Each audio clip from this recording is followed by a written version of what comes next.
I'm Carole, and you are listening to the Caretaker's Journey podcast. When I began the dream and plan for this podcast, I wanted something raw, transparent, and authentic. I would do very little editing, and I wanted the listener to feel like they were grabbing a cup of coffee and sitting down with me to chat about our journeys as caretakers. Over the next 2 weeks, I'm going to share with you about my recent caretaking journey. It's so appropriate that these 2 episodes lead up to Mother's Day because my caretaking journey for the month of April was caring for my mom. Grab a cup of coffee, your favorite beverage. Mine is strong coffee from my favorite coffee house in Tennessee, and join me for a meaningful conversation about my month of caretaking in Milwaukee. I flew into Milwaukee on April 4th for what was supposed to be a 12-day visit. I had one major task. That was to help my sister and her girls with caring for our mother and their grandmother. My mom had 5 doctor's appointments scheduled that first week, and my job was to take her to them. I arrived. I knew that we had these appointments. I knew that these would lead to more tests. I knew that these would lead to more appointments, but I was willing to go and help my family. The first change to my return flight happened in the airport before I ever left town. To say that my sister and her girls have had a rough year, that would be a huge understatement. I made this trip to Milwaukee 1 year ago for my brother-in-law's funeral. My sister's husband had suddenly passed away from a heart attack. This year, the trip was now going to be extended so that I could attend the funeral of his father, my sister's father-in-law. Yes, the same weekend, 1 year later.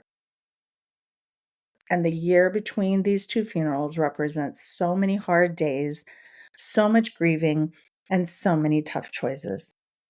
As soon as I sat in my seat on the plane, I pulled out a journal, and I decided that on my flight to Milwaukee, I was going to start keeping track of all the events and the emotions that I would feel during this time that I would be gone. I already knew it was going to be about 20 days. I'm glad I decided to journal the trip because it was extended several times, and I ended up staying for 26 days, almost the entire month of April. In today's episode, our meaningful conversation is about having a willing spirit. Because in order to get through the month of April as a caretaker for my mom and helping my sister and the girls with funeral arrangements and just all of the different things that come with the loss of a loved one, I knew I was going to have a willing spirit. The very first willing spirit I had was the willingness to go. Now, in going, before I ever left, there was something so important in my life that I was going to have to give up. And I tried multiple times to change my flight, to figure out how I could make it work, but I couldn't. And so I missed a really important event in the life of my grandson, William. It was his baptism. I flew out on a Friday. His baptism was on a Sunday, but there was no way that if I didn't leave when I did, that I would get there in time for the first doctor's appointment, and I had made a commitment to be there. So thank goodness for FaceTime. A friend FaceTimed me so that I could see the baptism live, and I cried because I wanted so badly to be there. And yet I got to be there through the technology of the telephone and the video phone. And I'm so glad that I got to at least experience it. Shortly after I got to Milwaukee, another life event for my family in Bakersfield happened when my daughter-in-law had to have emergency surgery. This was really hard for me because I am a huge care person and I love to help. And so when I got the call that my daughter-in-law was being taken in for emergency surgery, my first thought was, oh my gosh, I wish I was there. They have 4 little kids. How are they going to make this work? And while I was grieving the fact that I couldn't be there, I watched my Bakersfield family come together in this beautiful way. My son-in-law drove up. He spent 2 days with them and the 4 little kids. Then he and my daughter traded places, and my daughter spent a couple of days. And the family actually came together to help. But I'm still grieving that I didn't get to be there and be one of the people to help. What was the other thing that I was willing to give up? So I gave up experiencing my grandson's baptism. I gave up helping my daughter-in-law, which I really didn't even know was going to happen until I got there, but I couldn't come home. I gave up my routine, my daily gym routine, the things that I do every day to care for myself. I now found myself trying to find moments and ways to do self-care and to give myself a break while I was in the middle of caring for my mom and all of the multiple doctor's appointments and things that were going on. There were some things that I had to let go of. I had to let go of my expectations. Because as soon as I got there, I realized that there were many, many, many people making many, many choices, and I needed to just be there to serve. So my expectations of what was going to happen had to be set aside. I had to set aside some of my strengths, some of the things that I would normally just jump in and do because I needed to let other people step in. And so many times in a caregiver's journey, we try to do it all, and it's hard for us to take a step back and say, okay, I'm going to let this person do it. So I remember having a conversation with my two nieces as soon as I got there. They're both married, they're both very capable women, and they were trying to help coordinate this funeral for their grandfather while they're grieving the loss of him and while they're grieving the fact that this is bringing their father, the loss of their father, to the forefront because it was 1 year later. So I remember having this conversation with them and saying, I am here to serve. If you ask me to do something, I will say yes. I'm going to try not to think because that's one of the things that I'm very good at is thinking and fixing and doing. I said, I'm going to try not to think. I'm going to try not to anticipate. I'm going to try not to put extra pressure on you by asking questions. I'm going to trust that you're going to come to me and say, this is what I need. And sometimes when we're a caregiver, we need those people who are just going to come alongside of us and we're going to be able to say, I need this, without them asking and peppering us with a bunch of questions. I had to stop pushing for answers. I realized very quickly when my mom went to the second doctor's appointment that I couldn't keep pushing for answers because we had a foundation of answers, but there were things that the doctors didn't know. They don't know how fast her diseases are going to move and progress. My mom struggles with congestive heart failure. My mom has a disease called pulmonary fibrosis. Both of these have created some huge challenges in her energy and her ability to breathe and walk. She's on oxygen 100% of the time. She has a big machine in her apartment. And when she leaves the apartment, we have to always carry one or two or more of these big, huge oxygen tanks and be willing to change them when one of them gets empty, being able to pay attention to how much oxygen is in there. And the movement from her apartment to the car, from the car to the doctor, and she's no longer walking. So there's a wheelchair involved, and there's this putting on of the oxygen, which has little straps to the back of the wheelchair, and trying to get her in and figure out where the doctor's appointments are. It's a lot. And I had to stop pushing for answers with some of the doctors because the doctor would look at me and go, I don't know. We're going to do this test. We're going to do that test. We're going to try and figure it out by watching her weight. She had lost 25 pounds since I had seen her in January.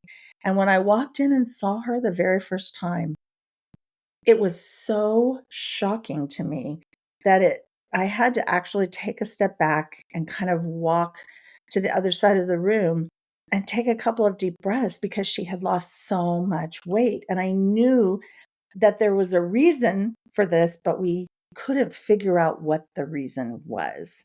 And I had to stop pushing because there wasn't going to be an answer. There's not going to be a solution. And the more I pushed, the more agitated she got, and the harder it was for the communication to happen. So I had to step back and stop pushing for answers. I had to move very quickly, and then I had to move very slow. It was this it was this ebb and flow of getting to where I needed to go, but then moving slow because she could not get from the car to the wheelchair easily. And I was very, very careful because I did not want her to fall, and she was so frail. It was emotionally exhausting. I was so exhausted after the first couple of days. I remember coming in, I was staying with my niece and sitting down on the couch in the afternoon and just closing my eyes. And really, this rush of emotions just started coming over me because I had felt so much pressure to make sure she got to the doctor's appointments and hoping that we could find answers. But I realized at that moment after the third day that I had to let go of my expectations. I had to quit pushing for answers. I had to move quickly and slowly at the same time. And then I realized there were some things that decided to give. So that afternoon, on the third or fourth day, I sat there with my journal and I wrote, okay, what am I giving? Because at that moment, I felt like I really wasn't doing enough. I felt like I wasn't really helping the situation because we weren't getting answers. But what I was doing was I was giving my time. I was willing to spend the time to take her to the doctor's office, to appointments. I was willing to spend my time taking her to lunch, something that she doesn't get to do very often, giving her a cup of coffee on the way to the doctor's office. If we didn't have to do some tests, I would sometimes swing by and get her a special treat of a cup of coffee. Giving her energy. Energy is so important. And what I saw was in giving my mom energy, I realized that I was actually giving my nieces and my sister energy as well, because I was taking the weight of my mom's responsibility off of their shoulders, which allowed them a little bit of a reprieve. And then in that reprieve, they were actually finding a little bit of energy to go and do the things that they needed to do to get ready for the funeral, to get ready for all the family coming in, and love. I was really serving and loving my family. And sometimes when you are a caretaker, the only thing you can do is take a deep breath, walk into a situation, and realize that maybe your time, your energy, and your love is the only thing that is going to be expected of you. It's the only thing that I could give. And as I watched my journal fill up with story after story of just the laughter. One day I took my mom for some ice cream and just watching her enjoy the ice cream. One day we went to get a hamburger because that's what she wanted, was desperately wanted a hamburger, and she really wanted a hamburger from this specific place. And so I said, "Okay, you need to gain some weight, so I'm going to take you to this place for a hamburger after we're done." We park, it's crowded. I get her out of the car. We go through all of the major things to get all the oxygen and everything set. I wheel her across the parking lot into the restaurant to order our hamburger. And I realize they don't have a dining room. And if they don't have a dining room, we can't stay because we need a table for her to put her hamburger on, and she can't eat in the car. So I looked at her and I said, "Mom, we can't stay here." And she said, "I know, this won't work." And at that moment, I had a decision to make. I've just did time and energy to get her into this restaurant. And now the love part of it was gently saying, "Mom, it's okay. We'll find another place." So I wheeled her back out, put her back into the car. And I said, "Where's another hamburger place?" So we looked one up. We found it. We went and had one. And she ate probably three-fourths of her hamburger, which is the most that I had seen her eat the whole time that I had been there so far. There's an importance when we're willing to go, when we're willing to help, when we're willing to give, when we're willing to serve.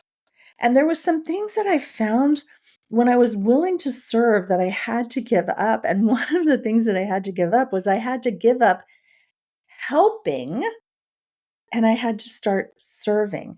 And helping is not a bad thing, but sometimes when I help, I just do without asking. I do without thinking. And this is one of the things that I had promised my nieces that I would not do, would be to help without thinking or without asking. But when it came to my mom and caring for my mom, I really needed to serve her.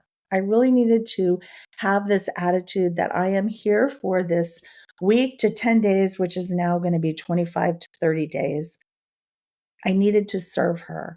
And in asking myself, how can I serve her? I still needed to help, but I was doing it with a different attitude. Every morning I would get up, I would make sure that I had time to get up and have a cup of coffee because that is my favorite way to start the day. It's how I connect with God. It's how I start getting myself into the mind frame of, okay, what are we going to do today? And I made sure every morning I started my day with a cup of coffee and spending some time with God. And every time I would do that, there was only a couple of days where it didn't happen. I found myself moving through the day with an attitude of service. I would see the needs, and then I would decide how I was going to help meet those needs. Sometimes I wasn't the one to meet those needs. Sometimes that meant making a phone call to the nurses at the assisted living apartment complex where she lives. Sometimes it meant I had to call and ask one of them to come and help her. And then I had to decide, what are the tasks that I can accomplish? And what are the things that maybe I just need to let go? I remember one day I opened the refrigerator and there was all of this food that was left over from all of the meals that she had not finished that they had delivered to her apartment. And I remember just kind of being overwhelmed with the stacks and stacks of takeout containers in the refrigerator. And I closed the refrigerator and I thought, well, I'll just ignore this for now. And then all of a sudden I realized this is something I could do. This is something nobody is going to think of. So I reached under the kitchen sink, got a trash bag. I emptied the refrigerator and then I carried it down the hallway and I dumped it into the trash compactor. That little tiny step made it easier when my mom went to grab a bottle of water a few hours later and I happened to still be there. She's like, oh, my refrigerator looks so clean. I was so worried because there was so much stuff in it. It was one little tiny thing that helped to make her feel more comfortable serving, seeing a need, deciding the tasks. I also realized that I needed to give up a plan because this became just something that changed constantly. I had to be flexible and I had to adjust as the circumstances changed. A few weeks into my trip, she had some really, really severe issues and they had to take her by ambulance to the hospital. I had to drop everything that was going on. I was at my sister's house. We were doing something. I had to drop everything and head to the hospital so that I could meet the ambulance. You have to be flexible. I had to find a moment of being flexible. And while we had a plan and all these doctor's appointments are laid out, there were things that changed. One doctor's appointment got pushed off, another one got put in, but the whole plan that I had laid out at the beginning, if I had become very militant about sticking to that plan, it would have made me frustrated. It would have made my mom frustrated. It would have made everybody frustrated because I needed to be flexible and adjust as the circumstances changed. I also had to be willing to set my opinions aside because there were times that I discovered that my opinion was just that. It was an opinion, and it wasn't going to be helpful to the circumstances. For instance, I didn't think that my mom should go to this one particular thing, this one particular event, but it was my opinion, and other people had other opinions because being in charge is one thing, but it takes it takes a village to really, in my mom's case, it takes a village. It takes her nurses at the care facility. It takes my nieces. It takes my sister. When I'm there, it takes me. But really, there's only one person in charge. And in this circumstance, my sister was in charge and she said, no, you need to bring we need to bring our mom to this. And I said, okay, I'm going to do it. So I took my opinion and put it to the side and realized I'm not in charge. I'm not the general because I'm very capable of making decisions. But in this situation, it wasn't my decision to make. And then there were a couple of circumstances where I felt like my mom needed to know some information. But in the long run, it really wasn't my place to share specific information. I needed to leave that to either the doctors or the nurses. And then I discovered very quickly that my mom was getting overwhelmed with all of the things that were going on. The doctor's appointments, the tests, the moving. She's not used to being so active. And she felt like she was losing more of her independence. And one day we I was bringing her back and she just kept snapping at me and snapping at me and snapping at me. And I dropped her off and I brought her up. I took her upstairs and then I left.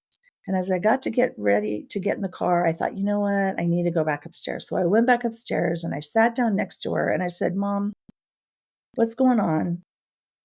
And she said, with tears in her eyes, I've lost so much. And I don't want to lose anymore. And I'm getting emotional while I'm remembering this moment because it's true. She has lost so much. And she said to me, I'm so frustrated because I can't remember. And there's so many things I can't remember. And I feel stupid. And I feel like I should be able to remember.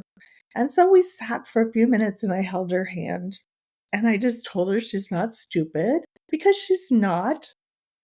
And that it doesn't bother me when she asks me 5 times the same question. And she laughed. She goes, well, do you answer the same time all 5 times? Because I can't remember what you answered. And right now I want to ask you the question again. And so we kind of giggled about that for a moment. And then I said to her, Mom, let's talk about some decisions that you can make.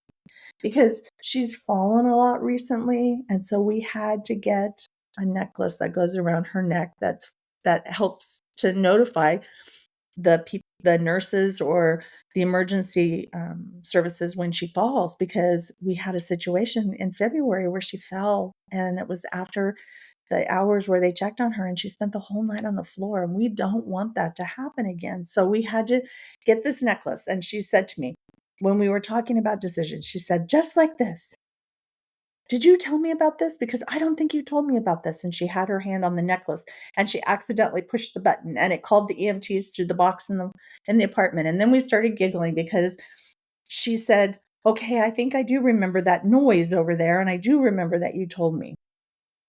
But I had to give her time to adjust. I had to figure out some choices that she could make. And one of the choices that we talked about that she could make was to go down to the little exercise class where they sit and do some exercise, to go to the Bible study that they offer in her apartment complex, to go to the choir that they have, to make sure she goes to meals. And then we talked about some other options that she could make, some other decisions and choices that she could make, like a couple of the tests that they were trying to get her to take. We sat there that afternoon and I said, Mom, if you don't want to do these tests, we're not going to do them. I feel like we've been poking and prodding you so much in the last 10 to 12 days that maybe we just need to take a break. And she said, well, what are they going to do if they find anything? And I go, well, you're not a candidate for surgery, so we can't do surgery. She goes, I just don't want to do any more tests. And I said, okay, no more tests. You can make that choice. We won't do any more tests. And I saw this look of relief come across her face. Like, okay. I said, no more doctor's appointments, no more tests. We're done for this trip. And anything that comes up can wait until I come back in July. And she looked at me and she said, thank you. And then she said, I love you and I appreciate you. And I'm so happy that you're here. And then I asked her, she was trying to watch the baseball game and I remember I was standing in front of her in the room and she kept looking around me trying to see the score of the baseball game. And I said, Mom, can you mute the TV for a second? And she said, why? And I said, because I want to pray for you. I really want to pray for you. Can I pray for you right now? And she just started to cry. And I said, and she muted the TV. And I said, let me just pray for you. And so I got to kind of bend down and hold on to her fragile little hand. And what a joy and what a treasure and what this memory that I have of being able to just pray for her. It was so beautiful for me to spend those moments with her praying and asking God to calm her anxiety, to help her to not worry about breathing, for her to feel comfortable with the decisions that were being made. And then the other thing that I wrote in my journal every single day, and at the end of every show, I always ask the person who I'm interviewing, what are you going to do in the next 24 hours to take care of you? So every single day, I made myself write, what am I going to do, Carole? What are you going to do today to take care of you? One day, it was my sister has a beautiful German Shepherd. I took the dog for a walk and we went for an extended walk. And it was just such a moment of getting out into the beautiful sunset, letting the dog walk, spending a few minutes in the quiet. Another morning, it was very, very early. I woke up and I could hear that it had been raining. And I laid there and I could hear this sound of birds, like just overwhelming. And I laid there for probably 20 minutes, just in the sunrise coming up, not even getting up to get coffee, just listening to these birds. Another day, my sister and I decided we would take a drive, and we went and we found this place where they had the most beautiful tulips. And we decided to go and visit a cousin. There were many, many things that I did, and every single day in my journal, I would write, this is what I did today for me. And sometimes it was a lot. Sometimes it was just getting a cup of tea and sitting quietly. Sometimes it was sharing a favorite sitcom with my sister in the evening before we would go to sleep. Sometimes it was in the car blasting my worship music. And yes, I did do that on several occasions, blasting my worship music. So what am I going to do today as I close out this first part? We're going to come back next week and have the second part of this because there were some hard decisions that had to be made while I was there. And so next week, I'm going to come back and share with you about some of those hard decisions that we had to make. And we're going to talk about grieving and how I realized that I was grieving. But the answer to what am I going to do right now to take care of me in the next 24 hours? Well, after a month, my hair needed to be cut and it needed to be colored. So I already took care of that. And now I'm going to put my tennis shoes on and I'm going to go out and I'm going to walk in the sunshine in my neighborhood. And there's a couple of places that have beautiful flowers. And I'm going to just enjoy taking a walk and putting my ear pods in and just listening to my worship music. If you would like to know more about my caretaking journey, the link to my book, Are You Ready to Find Joy When Life Gets Messy? It talks about the story of how I became a caretaker for my husband when he began to struggle with mental health issues. It will be in the show notes. And next week, I'll be back for another meaningful conversation about what the caretaker's journey looks like.